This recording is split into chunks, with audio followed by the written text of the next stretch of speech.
नमस्कार। आप सभी का हार्दिक अभिनंदन। आइए पद्म पुराण के सृष्टि खंड के अगले अध्याय का पाठन आरंभ करते हैं।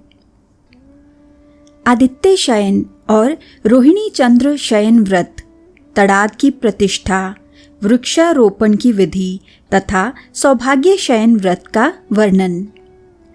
भीष्म जी ने पूछा, ब्राह्मण जो अभ्यास न होने के कारण अथवा रोगवश उपवास करने में असमर्थ हैं, किंतु उसका फल चाहता है, उसके लिए कौन सा व्रत उत्तम है, यह बताइए।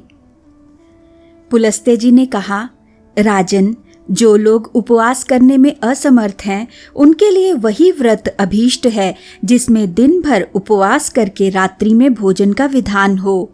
मैं ऐसे महान व्रत का परिचय देता हूँ, सुनो। उस व्रत का नाम है आदित्य शयन। उसमें विधि पूर्वक भगवान शंकर की पूजा की जाती है। पुराणों के ज्ञाता महर्षि जिन नक्षत्रों के योग में इस व्रत का उपदेश करते हैं, उन्हें बताता हूँ। जब सप्तमी तिथि को हस्त नक्षत्र के साथ रविवार हो अथवा सूर्य की संक्रांति हो, वह तिथि समस्त कामनाओं को पूर्ण करने वाली होती है। उस दिन सूर्य के नामों से भगवती पार्वती और महादेव जी की पूजा करनी चाहिए। सूर्य देव की प्रतिमा तथा शिवलिंग का भी भक्ति पूर्वक पूजन करना उचित है। हस्त नक्षत्र में सूर्याय नमः का उच्चारण करके सूर्य देव के चरणों की, चित्रा नक्षत्र में अर्काय नमः कहकर उनके गुल्फों की, स्वाति नक्षत्र में पुरुषोत्तमाय नमः से पिंडलियों की, विशाखा में धात्रे नमः से घुटनों की तथा अनुराधा में सहस्त्र भानवे नमः से दोनों जांघों की पूजा करनी चाहिए।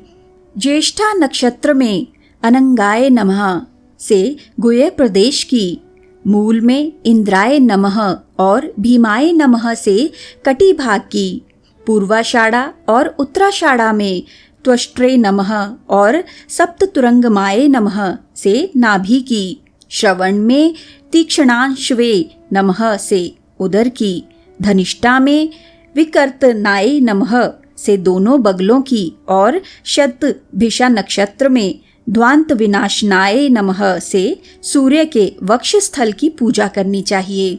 पूर्वा और उत्तरा भाद्रपदा में चंडकराय नमः से दोनों भुजाओं का, रेवती में सामनाम धीशाय नमः से दोनों हाथों का, अश्विनी में सप्ताश्व धुरंधराय नमः से नखों का और भरणी में दिवाकराय नमः से भगवान सूर्य के कंठ का पूजन करे।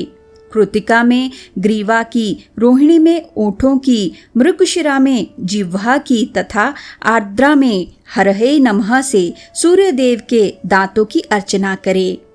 पुनर्वसु में सवित्रे नमः से शंकर जी की नासिका का, पुष्य में अम्बोह रूह वल्लभाय नमः से ललाट का तथा वेद शरीर धारिणे नमः से बालों का, आश्लेषा में विबुद्ध प्रियाय नमः से मस्तक का, मघा में दोनों कानों का, पूर्वा फाल्गुनी में गो ब्राह्मण नंदनाय नमः से शंभु के संपूर्ण अंगों का तथा उत्तरा फाल्गुनी नक्षत्र में विश्वेश्वराय नमः से उनकी दोनों भौवों का पूजन करें।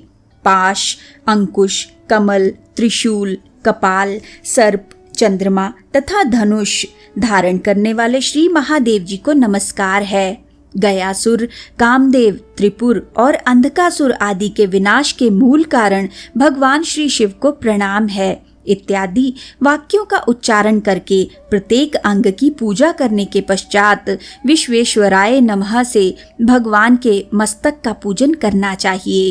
तदनंतर अन्न भोजन करना उचित है। भोजन में तेल और खारे नमक का संपर्क नहीं करना चाहिए। मांस और उच्छिष्ट अन्न का तो कदापि सेवन न करें। राजन, इस प्रकार रात्रि में शुद्ध भोजन करके पुनर्वसु नक्षत्र में दान करना चाहिए। किसी बर्तन में एक सेर अगहनी का चावल, गूलर की लकड़ी का पात्र तथा घृत रखकर सुवर्ण के साथ उसे ब्राह्मण को दान करे। 7वें दिन के पारण में और दिनों की अपेक्षा एक जोड़ा वस्त्र अधिक दान करना चाहिए। 14वें दिन के पारण में गुड़, खीर और घृत आदि के द्वारा ब्राह्मण को भक्ति पूर्वक भोजन कराए। तदनंतर कर्णिका सहित सोने का अष्टदल कमल बनवाए जो 8 अंगुल का हो तथा जिसमें पद्म रागमणि नीलम की पत्तियां अंकित की गई हों। फिर सुंदर शैया तैयार करवावे जिस पर सुंदर बिछौने बिछाकर तकिया रखा गया हो और ऊपर से चंदोवा तना हो। शैया के ऊपर पंखा रखा गया हो। उसके आसपास खड़ाऊ, जूता, छत्र, चंवर, आसन और दर्पण रखे गए हों। फल, वस्त्र, चंदन तथा आभूषणों से वह शैया सुशोभित होनी चाहिए। ऊपर बताए हुए सोने के कमल को उस शैया पर रख दें। इसके बाद मंत्रोच्चारण पूर्वक दूध देने वाली अत्यंत सीधी कपिला गौ का दान करे। वह गौ उत्तम गुणों से संपन्न, वस्त्राभूषणों से सुशोभित और बछड़े सहित होनी चाहिए। उसके खुर चांदी से और सींग सोने से मड़े होने चाहिए तथा उसके साथ कांसी की दोहनी होनी चाहिए। दिन के पूर्व भाग में ही दान करना उचित है। समय का उल्लंघन कदापि नहीं करना चाहिए। शैया दान के पश्चात इस प्रकार प्रार्थना करे। सूर्यदेव, जिस प्रकार आपकी शैया कांति, धृति, श्री और पुष्टि से कभी सुनी नहीं होती, वैसे ही मेरी भी वृद्धि हो। वेदों के विद्वान आपके सिवा और किसी को निष्पाप नहीं जानते, इसलिए आप संपूर्ण दुखों से भरे हुए इस संसार सागर से मेरा उद्धार कीजिए। इसके पश्चात भगवान की प्रदक्षिणा करके उन्हें प्रणाम करने के अनंतर विसर्जन करे। शैया और गौ आदि को ब्राह्मण के घर पहुंचा दे। भगवान शंकर के इस व्रत की चर्चा दुराचारी और दंभी पुरुष के सामने नहीं करनी चाहिए।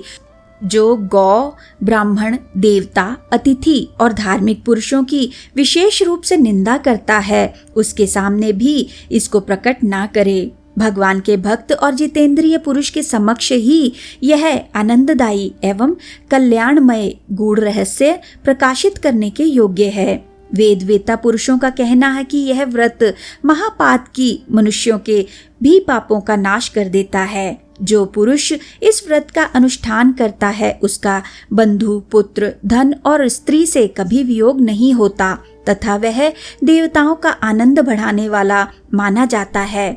इसी प्रकार जो नारी भक्ति पूर्वक इस व्रत का पालन करती है उसे कभी रोग, दुख और मोह का शिकार नहीं होना पड़ता। प्राचीन काल में महर्षि वशिष्ठ, अर्जुन, कुबेर तथा इंद्र ने इस व्रत का आचरण किया था। इस व्रत के कीर्तन मात्र से सारे पाप नष्ट हो जाते हैं, इसमें तनिक भी संदेह नहीं है। जो पुरुष इस आदित्य शयन नामक व्रत के महात्म्य एवं विधि का पाठ या श्रवण करता है वह इंद्र का प्रियतम होता है तथा जो इस व्रत का अनुष्ठान करता है वह नरक में भी पड़े हुए समस्त पितरों को स्वर्गलोक में पहुंचा देता है। भीष्म जी ने कहा, मुने, अब आप चंद्रमा के व्रत का वर्णन कीजिए। पुलस्त्य जी बोले, राजन, तुमने बड़ी उत्तम बात पूछी है।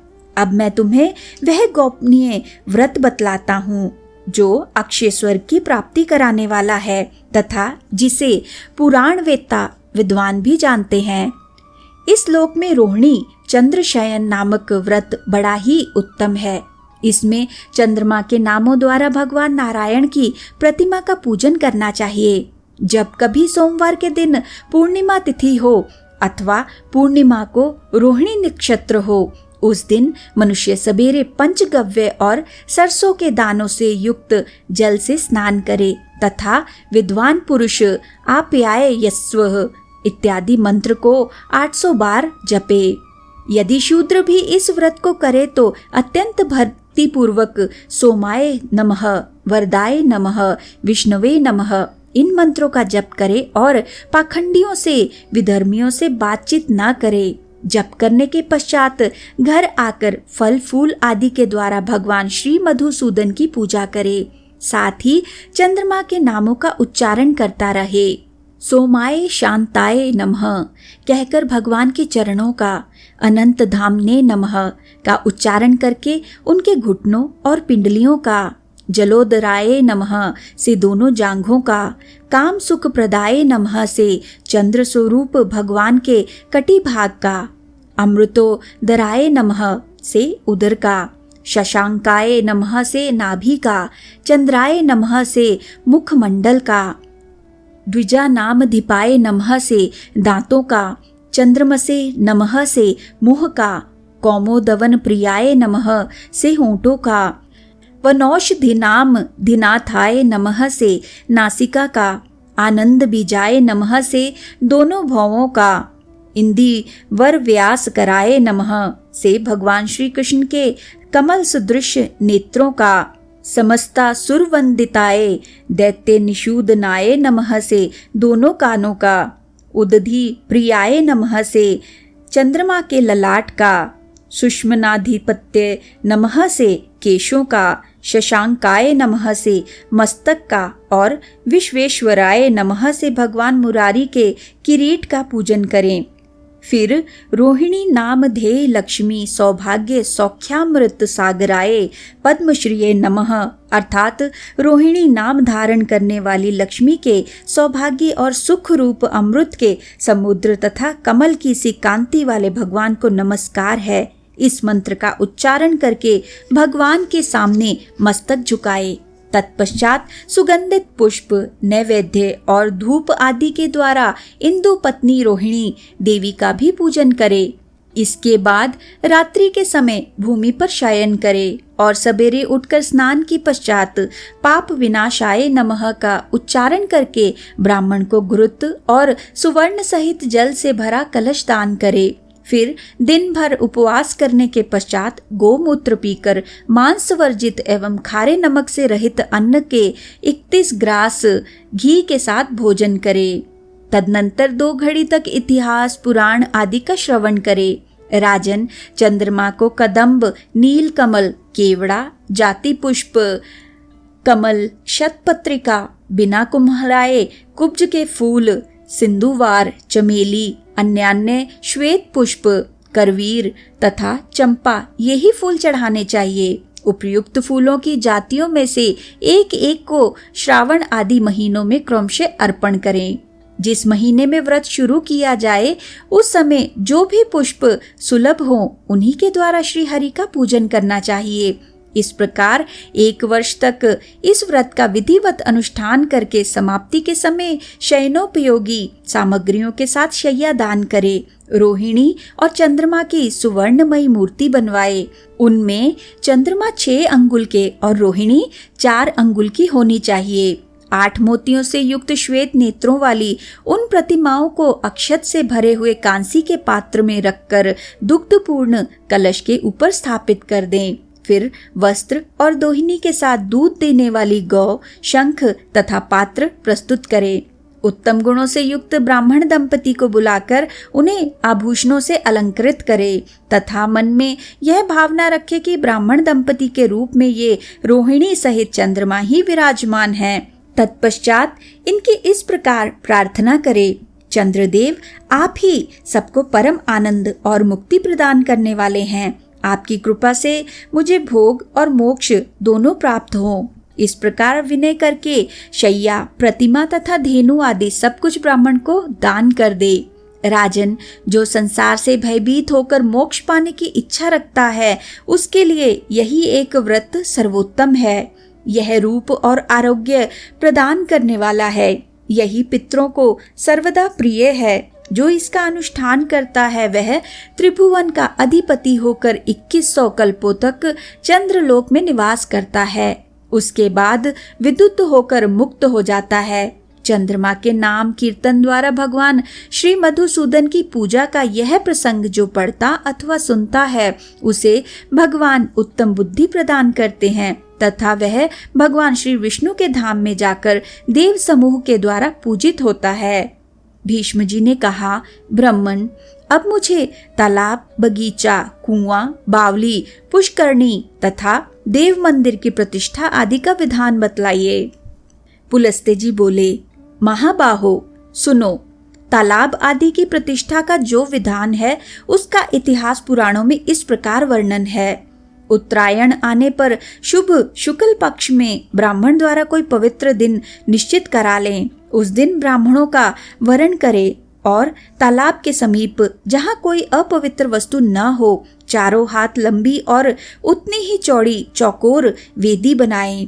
वेदी सब ओर समतल हो और चारों दिशाओं में उसका मुख हो। फिर 16 हाथ का मंडप तैयार कराएं, जिसके चारों ओर एक एक दरवाजा हो। वेदी के सब ओर कुंडों का निर्माण कराएं। कुंडों की संख्या 9, 7 या 5 होनी चाहिए। कुंडों की लंबाई चौड़ाई एक एक रत्नी की हो। कोहनी से लेकर मुट्ठी बंधे हुए हाथ तक की लंबाई को रत्नी या अरत्नी कहते हैं, तथा वे सभी 3-3 मेखलाओं से सुशोभित हो। उनमें यथास्थान योनि और मुख भी बने होने चाहिए। योनि की लंबाई 1 बित्ता और चौड़ाई 6-7 अंगुल की हो। मेखलाएं 3 पर्व ऊंची अर्थात अंगुलियों के पोर को पर्व कहते हैं और 1 हाथ लंबी होनी चाहिए। वे चारों ओर से एक समान एक रंग की बनी हो। सबके समीप ध्वजा और पताकाएं लगाई जाएं।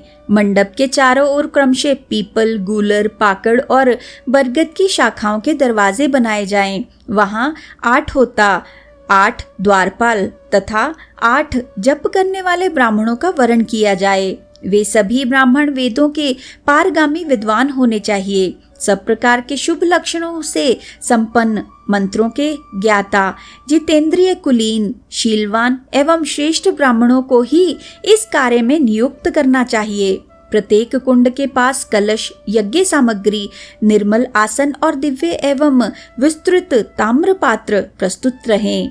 तदनंतर प्रत्येक देवता के लिए नाना प्रकार की बलि, दही, अक्षत आदि उत्तम भक्ष्य पदार्थ उपस्थित करें। विद्वान आचार्य मंत्र पढ़कर उन सामग्रियों के द्वारा पृथ्वी पर सब देवताओं के लिए बलि अर्पण करे।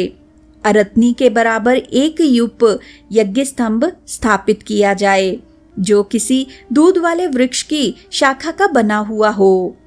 ऐश्वर्य चाहने वाले पुरुष को यजमान के शरीर के बराबर ऊंचा यूप स्थापित करना चाहिए। उसके बाद 25 ऋत्विजों का वरण करके उन्हें सोने के आभूषणों से विभूषित करें। सोने के बने कुंडल, बाजूबंद, कड़े, अंगूठी, पवित्री तथा नाना प्रकार के वस्त्र, ये सभी आभूषण प्रत्येक ऋत्विज को बराबर बराबर दे और आचार्य को दूना अर्पण करें।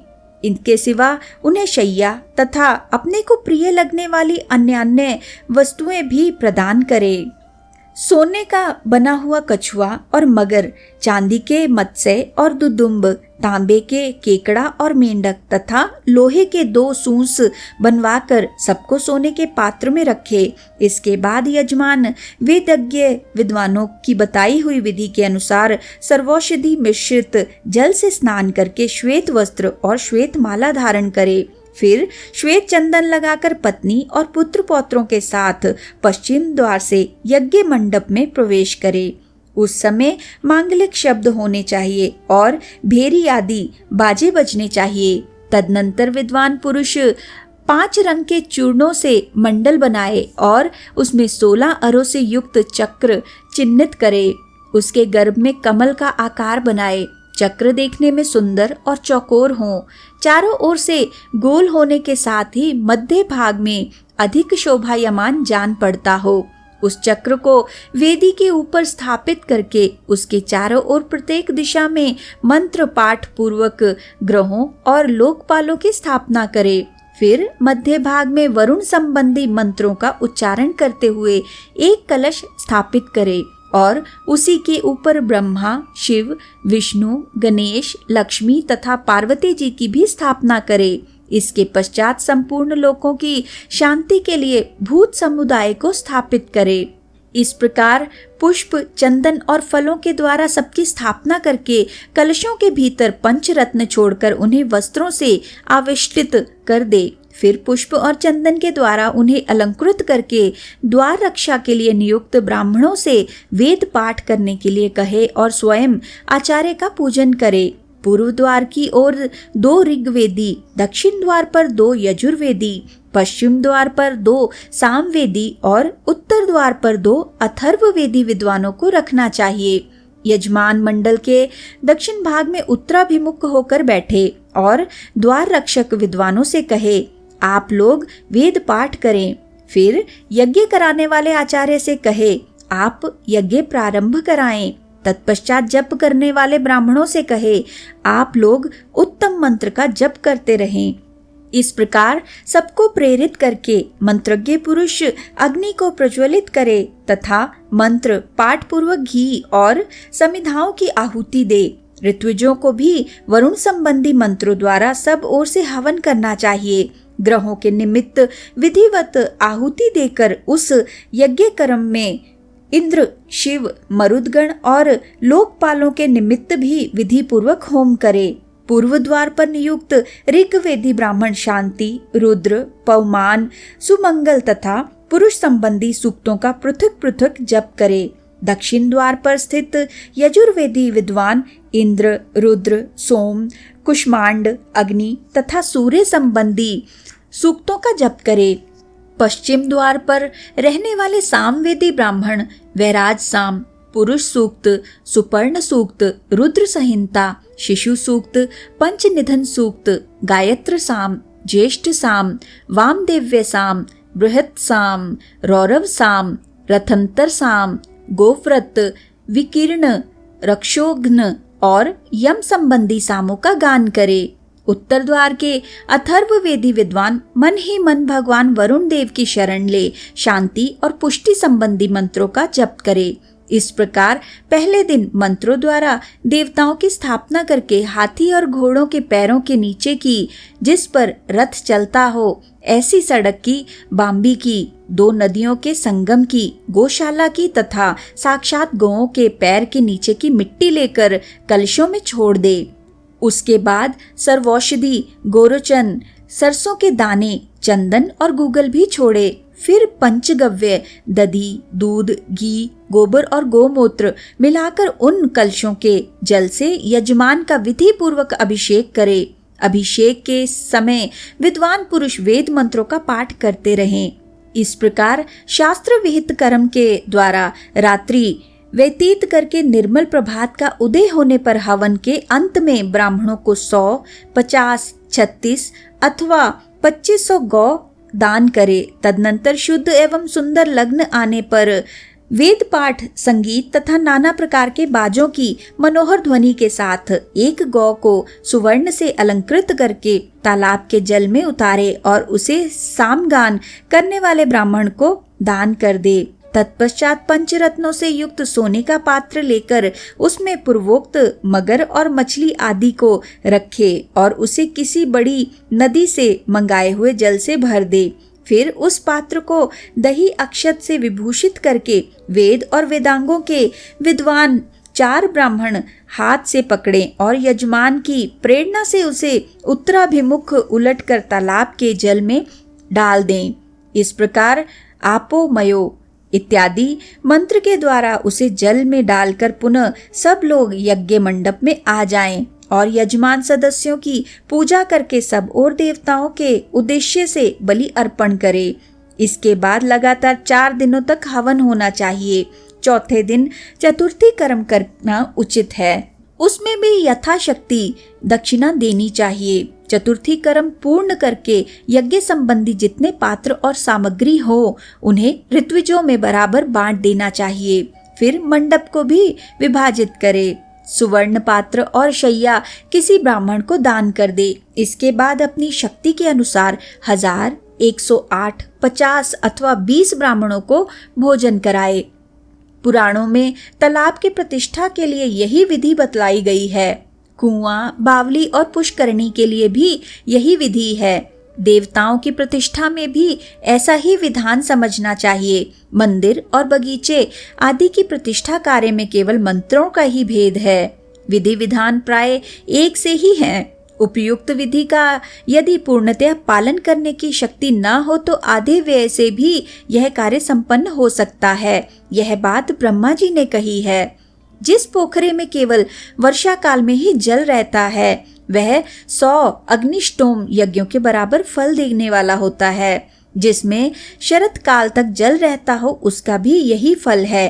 हेमंत और शिशिर काल तक रहने वाला जल क्रमशः वाजपेय और अतिरात्र नामक यज्ञ का फल देता है। वसंत काल तक टिकने वाले जल को अश्वमेध यज्ञ के समान फलदायक बतलाया गया है तथा जो जल ग्रीष्म काल तक मौजूद रहता है वह राजसूय यज्ञ से भी अधिक फल देने वाला होता है। महाराज, जो मनुष्य पृथ्वी पर इन विशेष धर्मों का पालन करता है, विधि पूर्वक कुआं, बावली, पोखरा आदि खुदवाता है तथा मंदिर, बगीचा आदि बनवाता है, वह शुद्ध चित्त होकर ब्रह्मा जी के लोक में जाता है और वहां अनेकों कल्पों तक दिव्य आनंद का अनुभव करता है। दो प्रार्ध अर्थात ब्रह्मा जी की आयु तक वहां का सुख भोगने के पश्चात ब्रह्मा जी के साथ ही योग बल से श्री विष्णु के परम पद को प्राप्त होता है। भीष्म जी ने कहा, ब्राह्मण, अब आप मुझे विस्तार के साथ वृक्ष लगाने की यथार्थ विधि बतलाइए। विद्वानों को किस विधि से वृक्ष लगाने चाहिए? पुलस्त्य जी बोले, राजन, बगीचे में वृक्षों के लगाने की विधि मैं तुम्हें बतलाता हूँ। तालाब की प्रतिष्ठा के विषय में जो विधान बतलाया गया है उसी के समान सारी विधि पूर्ण करके वृक्ष के पौधों को सर्वौषधि मिश्रित जल से सींचें, फिर उनके ऊपर दही और अक्षत छोड़ें। उसके बाद उन्हें पुष्पमालाओं से अलंकृत करके वस्त्र में लपेट दें। वहां गूगल का धूप देना श्रेष्ठ माना गया है। वृक्षों को पृथक पृथक ताम्र पात्र में रखकर उन्हें सप्तधान्य से आवृत करें तथा उनके ऊपर वस्त्र और चंदन चढ़ाएं। फिर प्रत्येक वृक्ष के पास कलश स्थापना करके उन कलशों की पूजा करें और रात में द्विजातियों द्वारा इंद्रादि लोकपालों तथा वनस्पति का विधिवत अधिवास कराए। तदनंतर दूध देने वाली एक गौ को लाकर उसे श्वेत वस्त्र ओढ़ाए, उसके मस्तक पर सोने की कलगी लगाए, सींगों को सोने से मढ़ा दें, उसको दूहने के लिए कांसे की दोहनी प्रस्तुत करें। इस प्रकार अत्यंत शोभा संपन्न उस गौ को उत्तराभिमुख खड़ी करके वृक्षों के बीच से छोड़े। तत्पश्चात श्रेष्ठ ब्राह्मण बाजों और मंगल गीतों की ध्वनि के साथ अभिषेक के मंत्र, तीनों वेदों की वरुण संबंधिनी ऋचाएं पढ़ते हुए उक्त कलशों के जल से यजमान का अभिषेक करें। अभिषेक के पश्चात नहाकर यज्ञकर्ता पुरुष श्वेत वस्त्र धारण करे और अपनी सामर्थ्य के अनुसार गौ, सोने की जंजीर, कड़े, अंगूठी, पवित्री वस्त्र, शय्या, शय्योपयोगी सम्मान तथा चरण पादुका देकर एकाग्र चित्त वाले संपूर्ण ऋत्विजों का पूजन करे। इसके बाद 4 दिनों तक दूध से अभिषेक तथा घी, जौ और काले तिलों से होम करे। होम में पलाश की लकड़ी उत्तम मानी गई है।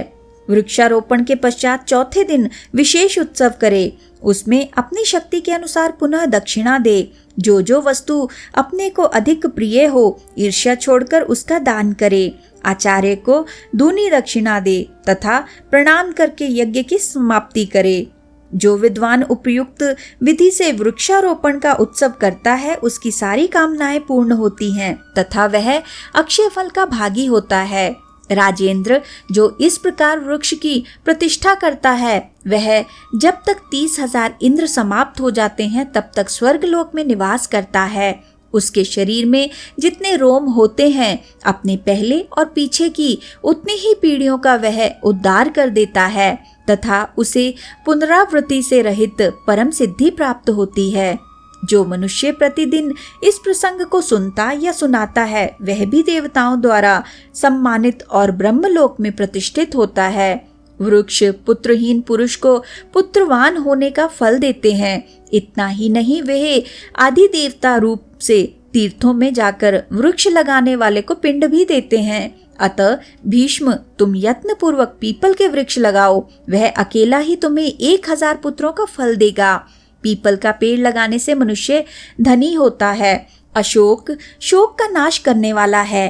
पाकड़ यज्ञ का फल देने वाला बताया गया है। नीम का वृक्ष आयु प्रदान करने वाला माना गया है। जामुन कन्या देने वाला कहा गया है। अनार का वृक्ष पत्नी प्रदान करता है। पीपल रोग का नाशक तथा पलाश ब्रह्म तेज प्रदान करने वाला है। जो मनुष्य बहेड़े का वृक्ष लगाता है वह प्रेत होता है। अंकोल लगाने से वंश की वृद्धि होती है। खैर का वृक्ष लगाने से आरोग्य की प्राप्ति होती है। नीम लगाने वालों पर भगवान सूर्य प्रसन्न होते हैं। बेल के वृक्ष में भगवान शंकर का और गुलाब के पेड़ में देवी पार्वती का निवास है।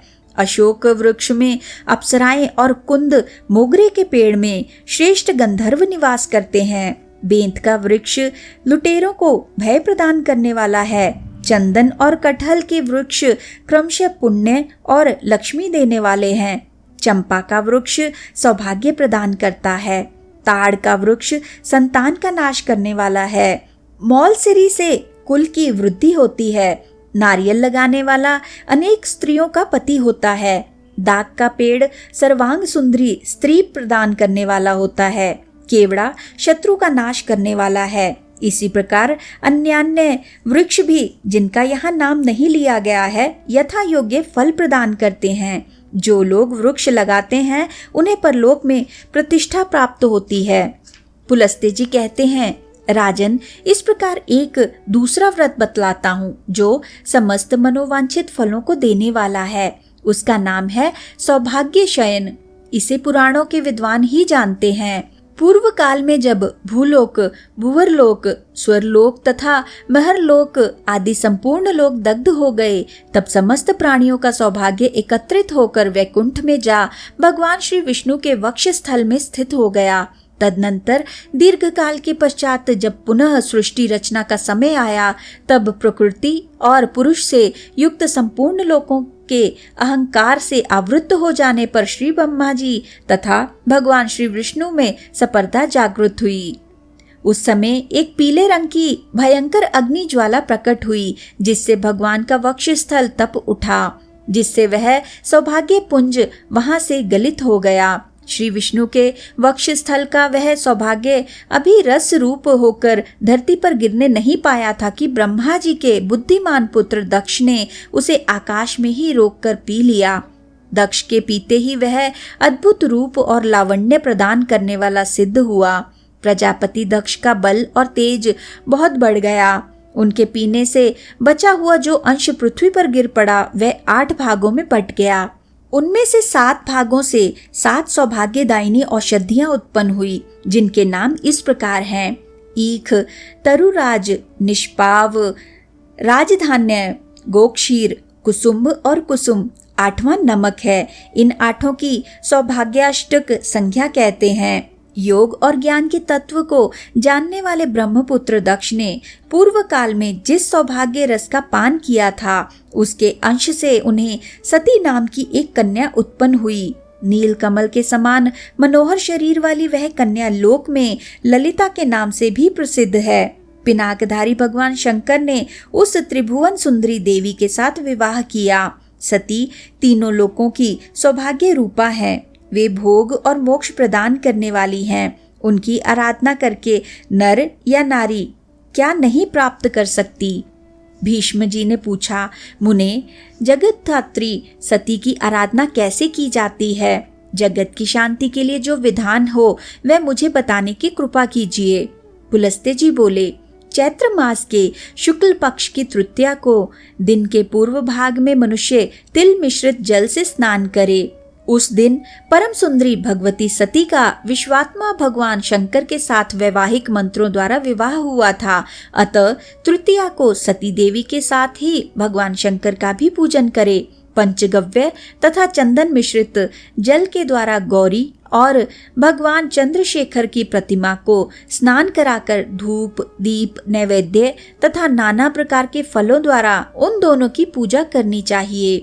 पार्वती देव्य नमः, शिवाय नमः, इन मंत्रों से क्रमशः पार्वती और शिव के चरणों का, जयाय नमः, शिवाय नमः से दोनों की घुट्टियों का, त्र्यंबकाय नमः, भवान्य नमः से पिंडलियों का, भद्रेश्वराय नमः, विजयाय नमः से घुटनों का, हरिकेशाय नमः, वरदाय नमः से जांघों का, ईशाय शंकराय नमः, रत्य नमः से दोनों के कटी भाग का, कोटिन्य नमः, शूलिने नमः से कुक्षी भाग का, शूलपाण्य नमः, मंगलाय नमः से उदर का, सर्वात्मने नमः, ईशान्य नमः से दोनों स्तनों का, चिदात्मने नमः, रुद्राणये नमः से कंठ का, त्रिपुरघनाय नमः, अनंताय नमः से दोनों हाथों का, त्रिलोचनाय नमः, कालानल प्रियाय नमः से बाहों का, सौभाग्य भवनाय नमः से आभूषणों का, स्वधाय नमः, ईश्वराय नमः से दोनों के मुखमंडल का, अशोक वन वासिन्य नमः, इस मंत्र से ऐश्वर्य प्रदान करने वाले ओठों का, स्थाणवे नमः, चंद्रमुख प्रियाय नमः से मुह का, अर्धनारीश्वराय नमः, असिताड़ंग्य नमः से नासिका का, उग्राय नमः, ललिताय नमः से दोनों भौहों का, शर्वाय नमः, वासुदेव्य नमः से केशों का, श्रीकंठनाथाय नमः से केवल शिव के बालों का, तथा भीमोग्ररूपिण्य नमः, सर्वात्मने नमः से दोनों के मस्तकों का पूजन करें। इस प्रकार शिव और पार्वती की विधि पूर्वक पूजा करके उनके आगे सौभाग्याष्टक रखें। निष्पाव, कुसुम्भ, क्षीर जीरक, तरुराज, इक्षु, लवण, कुसुम तथा राजधान्य, इन 8 वस्तुओं को देने से सौभाग्य की प्राप्ति होती है, इसलिए इनकी सौभाग्याष्टक संख्या है। इस प्रकार शिव पार्वती के आगे सब सामग्री निवेदन करके चैत्र में सिंघाड़ा खाकर रात को भूमि पर शयन करें। फिर सवेरे उठकर स्नान और जप करके पवित्र हो माला, वस्त्र और आभूषणों के द्वारा ब्राह्मण दंपति का पूजन करें। इसके बाद सौभाग्याष्टक सहित शिव और पार्वती की सुवर्णमयी प्रतिमाओं को ललिता देवी की प्रसन्नता के लिए ब्राह्मण को निवेदन करें।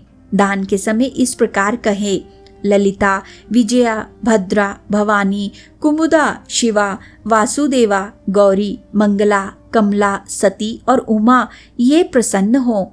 12 महीनों की प्रत्येक द्वादशी को भगवान श्री विष्णु की तथा उनके साथ लक्ष्मी जी की भी पूजा करें। इसी प्रकार परलोक में उत्तम गति चाहने वाले पुरुष को प्रत्येक मास की पूर्णिमा को सावित्री सहित ब्रह्मा जी की विधिवत आराधना करनी चाहिए तथा ऐश्वर्य की कामना वाले मनुष्य को सौभाग्याष्टक का दान भी करना चाहिए। इस प्रकार 1 वर्ष तक इस व्रत का विधि पूर्वक अनुष्ठान करके पुरुष, स्त्री या कुमारी भक्ति के साथ रात्रि में शिव जी की पूजा करे। व्रत की समाप्ति के समय संपूर्ण सामग्रियों से युक्त शैया, शिव पार्वती की सुवर्णमयी प्रतिमा, बैल और गौ का दान करे। कृपणता छोड़कर दृढ़ निश्चय के साथ भगवान का पूजन करे। जो स्त्री इस प्रकार उत्तम सौभाग्य शयन नामक व्रत का अनुष्ठान करती है उसकी कामनाएं पूर्ण होती हैं, अथवा यदि वह निष्काम भाव से इस व्रत को करती है तो उसे नित्य पद की प्राप्ति होती है। इस व्रत का आचरण करने वाले पुरुष को एक फल का परित्याग कर देना चाहिए। प्रति मास इसका आचरण करने वाले पुरुष यश और कीर्ति प्राप्त करता है। राजन, सौभाग्य शयन का दान करने वाला पुरुष कभी सौभाग्य, आरोग्य, सुंदर रूप, वस्त्र, अलंकार और आभूषणों से वंचित नहीं होता। जो 12, 8 या 7 वर्षों तक सौभाग्य शयन व्रत का अनुष्ठान करता है वह ब्रह्मलोक निवासी पुरुषों द्वारा पूजित होकर 10,000 कल्पों तक वहां निवास करता है। इसके बाद वह विष्णु लोक तथा शिवलोक में भी जाता है। जो नारी या कुमारी इस व्रत का पालन करती है वह भी ललिता देवी के अनुग्रह से ललित होकर पूर्वोक्त फल को प्राप्त करती है। जो इस व्रत की कथा का श्रवण करता है अथवा दूसरों को इसे करने की सलाह देता है वह भी विद्याधर होकर चिरकाल तक स्वर्गलोक में निवास करता है। पूर्व काल में इस अद्भुत व्रत का अनुष्ठान कामदेव ने, राजा शतधन्वा ने, वरुण देव ने, भगवान सूर्य ने तथा धन के स्वामी कुबेर ने भी किया था। इसी के साथ आज के इस सुंदर पाठन को हम यहीं पे विराम देते हैं और अगले अध्याय के पाठन के लिए हमारे साथ फिर से जुड़िएगा। आइए विष्णु जी के इस सुंदर मंत्र से आज के पाठन का समापन करते हैं। ओम नमो भगवते वासुदेवाय। ओम नमो भगवते वासुदेवाय। ॐ नमो भगवते वासुदेवाय। ॐ नमो भगवते वासुदेवाय। ॐ नमो भगवते वासुदेवाय। ॐ नमो भगवते वासुदेवाय। ॐ नमो भगवते वासुदेवाय। धन्यवाद।